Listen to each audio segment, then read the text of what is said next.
1만 1천 년 전 터키 남부의 햇볕에 그을린 언덕 꼭대기에서 도저히 존재할 수 없을 것 같은 무언가가 땅에서 솟아올랐다.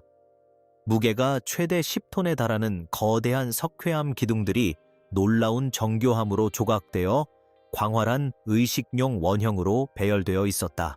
금속 도구도 문자도 농경 문명도 없었고 우리가 역사적으로 이해하고 있는 어떤 것도 그곳에 존재해서는 안 될 것이었습니다.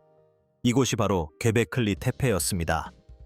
고고학자들이 처음 이곳을 발굴했을 때 그들은 교과서를 수정하는 데 그치지 않고 아예 폐기해버렸습니다. 수십 년 동안 누가 이곳을 실제로 건설했는지에 대한 질문은 격렬한 논쟁, 황당한 이론, 그리고 진정한 과학적 논란을 불러일으켰습니다.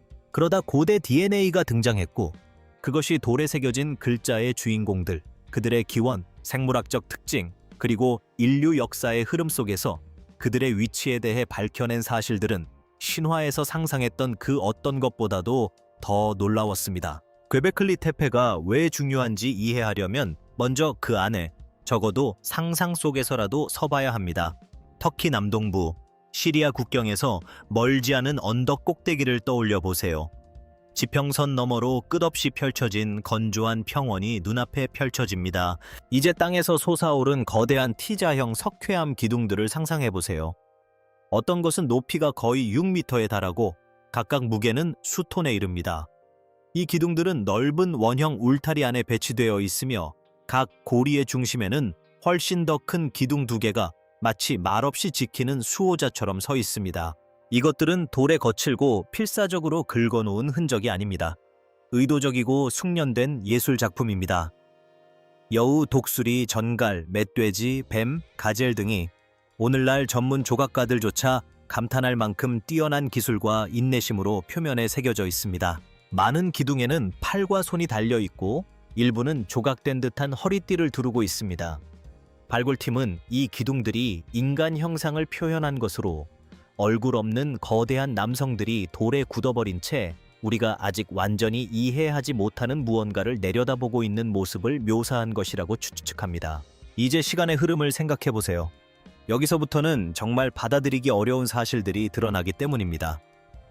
스톤헨지는 약 5,000년 전에, 기자의 대피라미드는 약 4,500년 전에 건설되었습니다. 둘 다 인류 역사상 가장 놀라운 업적 중 하나로 꼽히는 것은 당연합니다. 괭베클리 테페는 이집트 피라미드보다 수천 년 앞선 유적입니다. 가장 오래된 지층은 약 11,000년 전으로 거슬러 올라가는데 이는 이집트인들이 피라미드의 첫 돌을 쌓을 무렵에는 이미 괭베클리 테페가 고대 유적이었음을 의미합니다. 지난 4,500년 동안 인류가 이뤄낸 모든 것을 생각해보세요. 고대 그리스, 로마 제국, 르네상스, 산업혁명, 핵폭탄, 인터넷까지. 이제 그 시간을 3배로 늘려서 그 시작점으로 돌아가 보세요. 저 기둥들이 얼마나 멀리까지 뻗어 있는지 알 수 있죠. 그리고 바로 이 부분이 고고하게 새로운 지평을 연 부분입니다. 저 돌들이 세워지던 당시에는 오늘날 우리가 기념비적인 건축물과 연관짓는 그 어떤 것도 존재하지 않았습니다.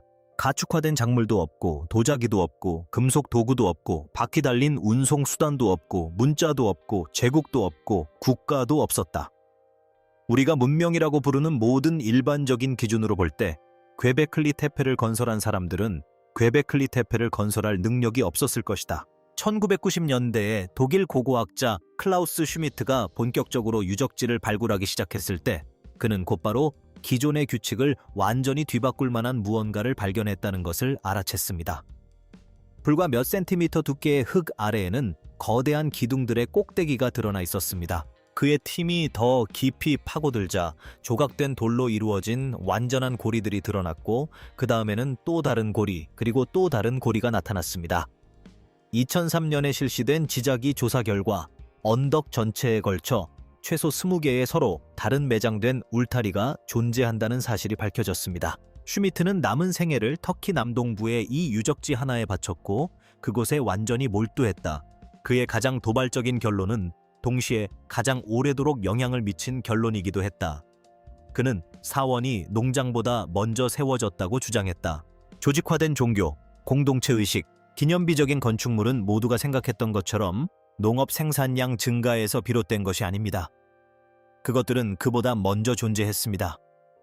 어쩌면 신성한 것을 건설하려는 충동이 사람들이 농업에 종사하게 된 근본적인 원동력이었을지도 모릅니다.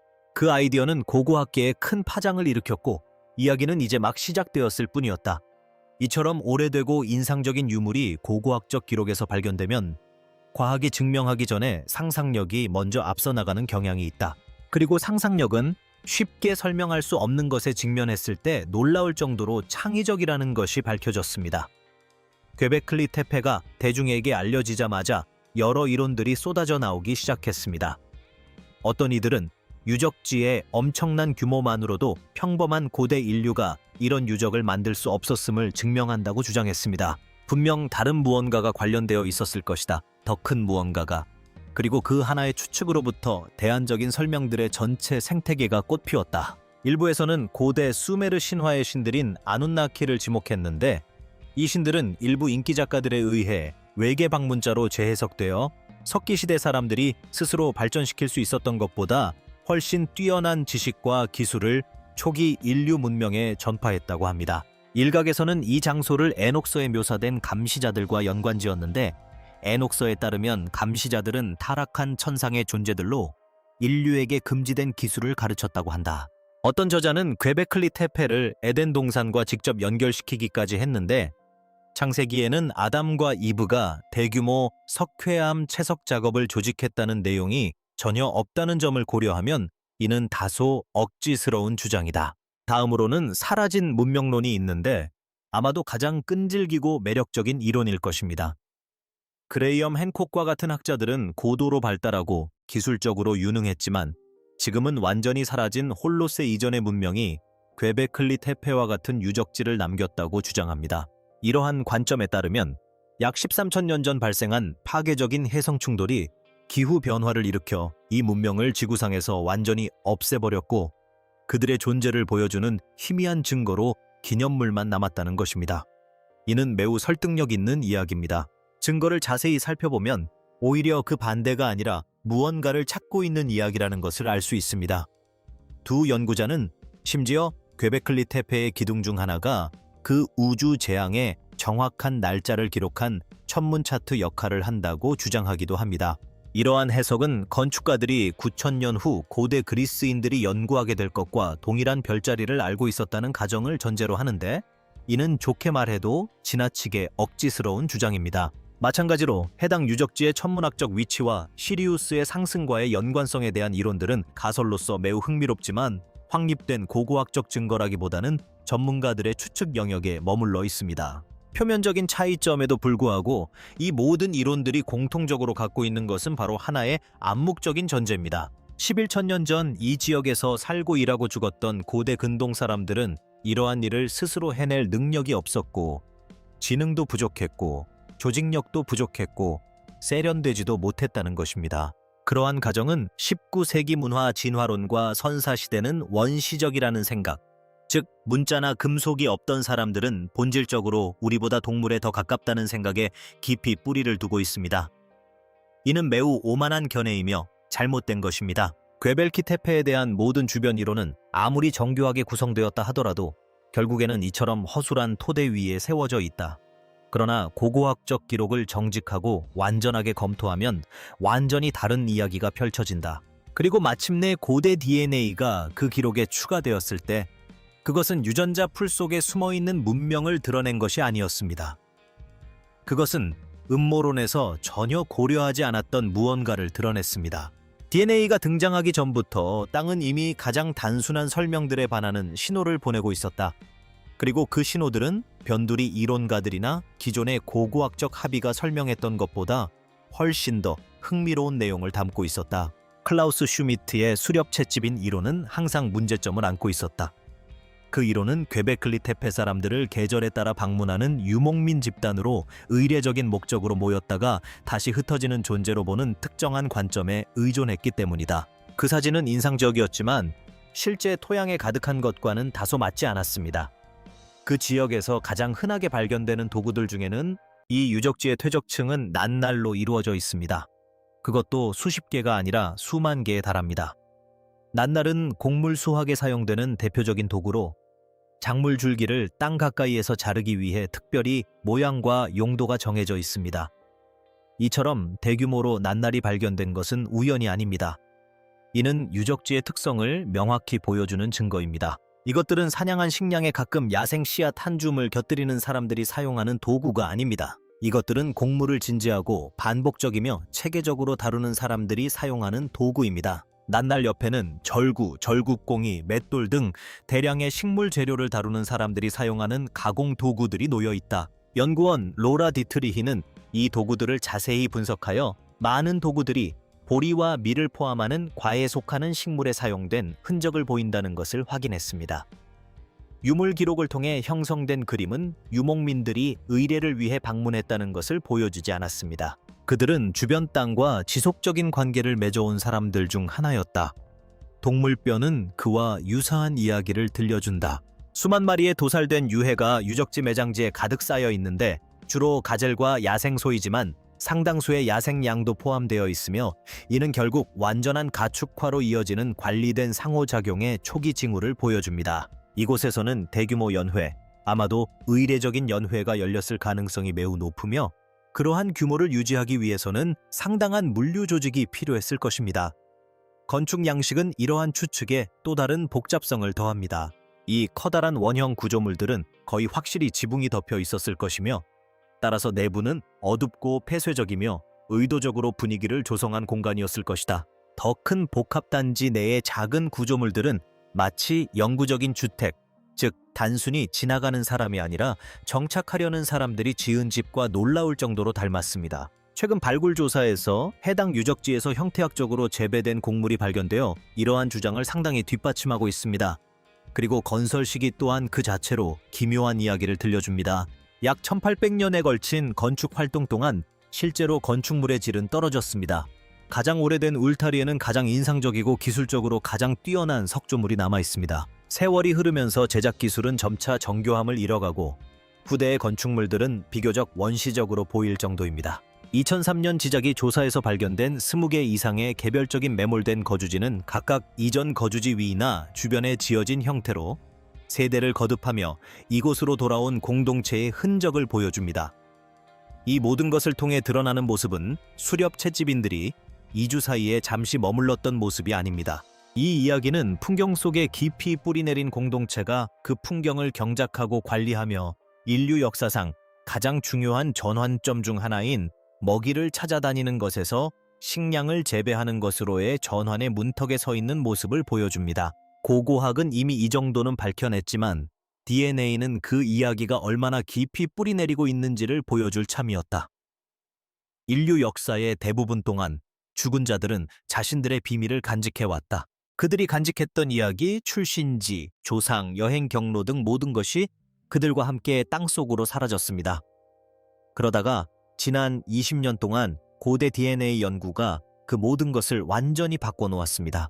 과학자들은 수천 년 된 뼈, 치아, 그리고 생체 물질이 가장 오랫동안 보존되는 내이 구조에서 유전 물질을 추출하고 염기 서열을 분석하는 방법을 터득했습니다. 갑자기 과거는 완전히 새로운 언어로 말을 하기 시작했습니다. 사물이나 토양층, 도구의 종류가 아니라 생물학 그 자체의 언어였습니다. 그리고 그 언어가 퀘베클리 테페 사람들과 더 넓은 고대 근동 지역 사람들에 대해 밝혀낸 것은 놀라운 것이었습니다. 아나톨리아, 레반트, 그리고 비옥한 초승달 지대를 품고 있는 자그로스 산맥 지역에서 발굴된 인골에 대한 유전자 연구는 누구도 예상하지 못했던 사실을 밝혀냈습니다. 지리적으로 매우 가까이 살았던 이 집단들은 유전적으로 서로 상당히 달랐다. 퀘베클리 테페 지역과 가장 직접적으로 연결된 아나톨리아 농경민들은 동쪽과 남쪽 이웃들과는 다른 특정한 조상 유전적 특징을 지니고 있었다. 이들은 단순히 동일한 집단으로 넓은 지역을 획일적으로 이동하던 선사시대 사람들이 아니었습니다. 이들은 깊고 독립적인 역사를 지닌 서로 다른 공동체였으며 수천 년에 걸쳐 같은 지역에서 대체로 병행적으로 발전해왔습니다. 이는 사라진 문명에 대한 논쟁에 있어 매우 중요한 문제입니다. 만약 선진적인 초기 인구가 이 지역을 휩쓸고 지나가면서 주민들에게 석재 채석, 노동 조직화, 숙련된 손재주로 동물 조각하는 법을 가르쳤다면 후대 사람들의 DNA에 그들의 유전적 흔적이 남아있을 것으로 예상할 수 있습니다. 우리는 어떤 신호, 즉 이례적인 조상이나 소속되지 않은 인구 집단으로부터의 설명할 수 없는 유전적 기여를 예상했을 것입니다. 하지만 그런 것은 없습니다. DNA 분석 결과 숨겨진 시조도, 유령 인구도, 괵베클리 테페의 융기와 동시에 발생한 외부 조상의 불가사의한 유입도 발견되지 않았습니다. 건축가들은 최초의 기둥이 세워지기 수천 년 전부터 이 지역에 살았던 사람들의 후손들이었습니다. 그 연속성은 끊어지지 않았고 명백합니다. 조각된 돌에 담긴 지식은 외부에서 들어온 것이 아닙니다. 이곳에서 자라고 이곳에 축적되었으며 최초의 울타리가 세워지기 훨씬 이전부터 이 땅에 묻혀있던 사람들의 유고를 통해 대대로 전해져 왔습니다. DNA 분석 결과 또한 고고학적 발굴을 통해 이미 드러났던 복잡한 경제 구조를 뒷받침합니다. 이 지역 전반의 유전적 패턴은 갑작스러운 농부의 등장도 순수한 수렵채집인의 등장도 아닌 농업으로의 전환 과정에 있는 인구 집단과 일치합니다.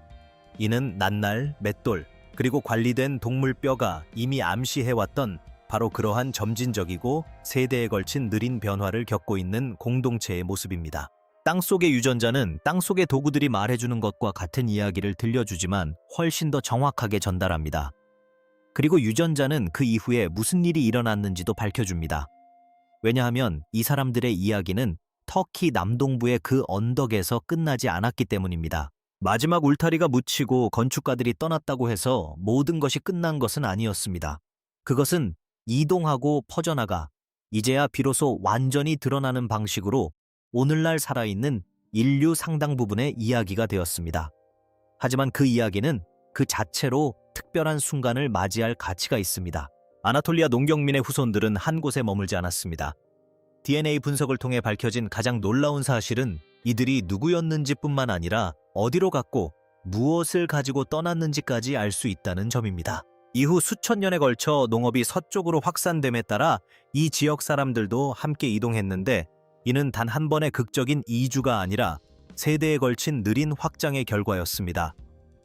공동체들은 점진적으로 새로운 영토로 진출하면서 씨앗, 가축, 축적된 지식, 그리고 유전자를 가져왔습니다. 이러한 이주운동이 마무리될 무렵 아나톨리아 농경민 혈통은 유럽 인구의 주요 조상 중 하나가 되었습니다.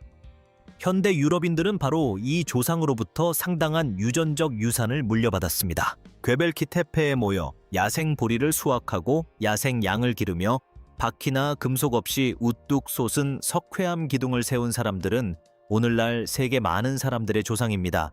잠시 이 사실을 되새겨 보십시오. 조각된 울타리를 만든 사람들은 인류 역사의 한낱 각주에 불과한 존재가 아닙니다.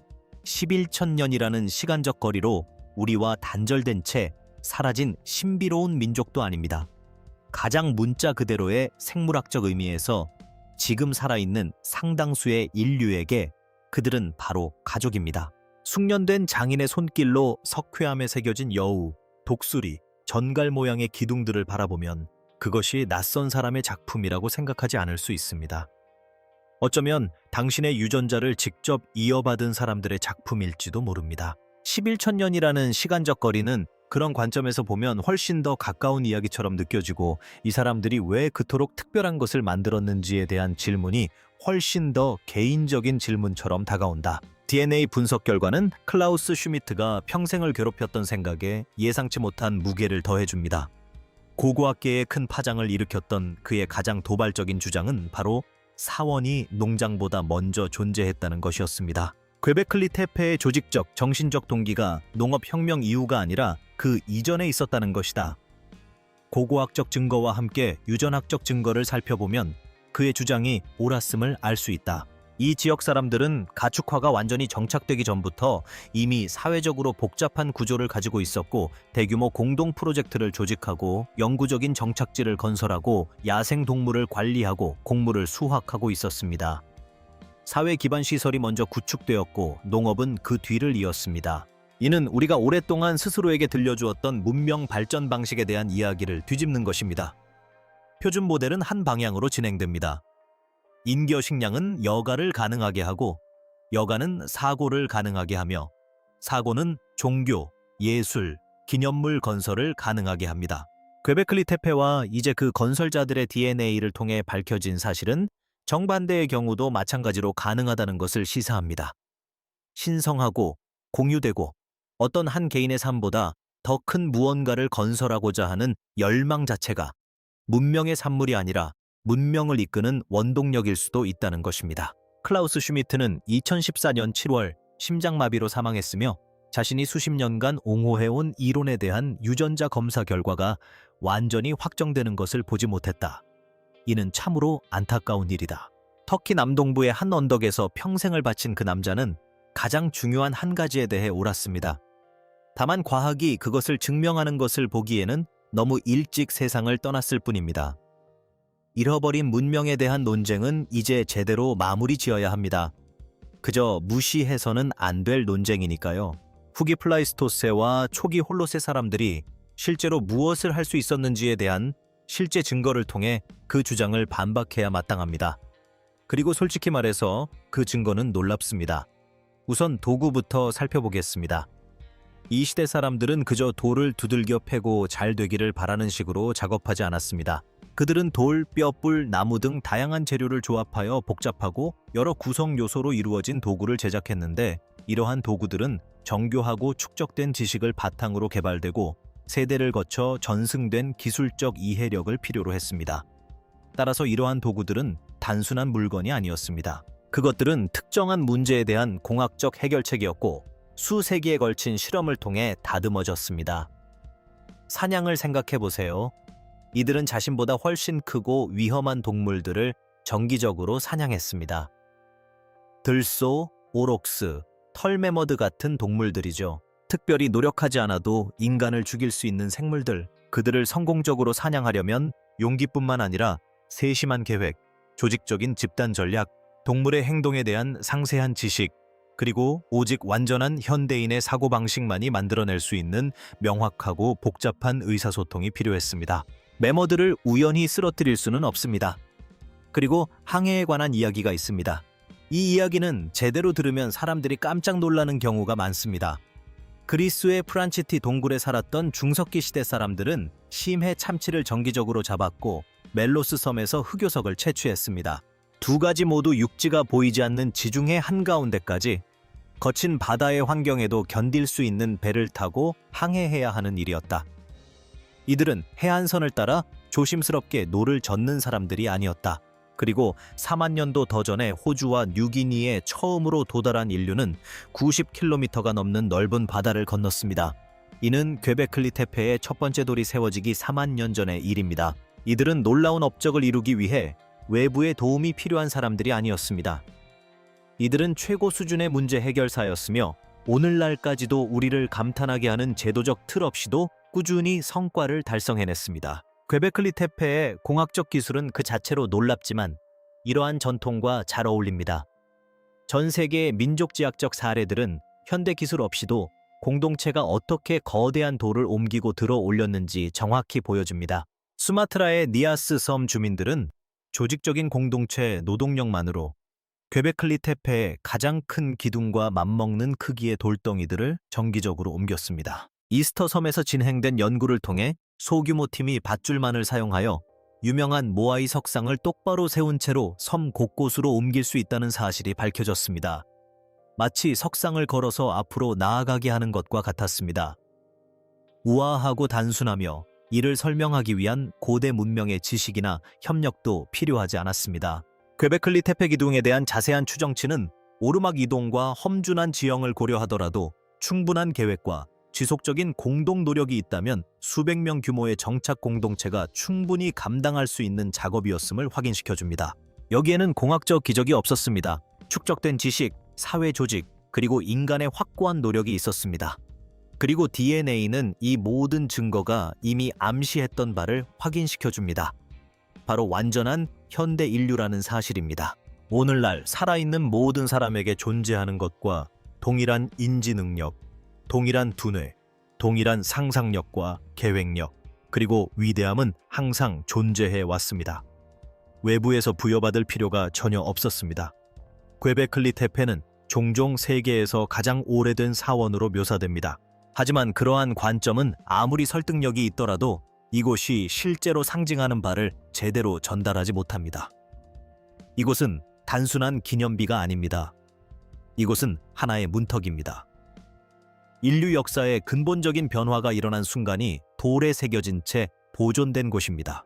DNA 분석 결과는 신이나 외계인 혹은 사라진 우월한 인종이 그 기둥들 뒤에 서 있다는 것을 보여주지 않았습니다. 그것은 사람을 보여주었습니다.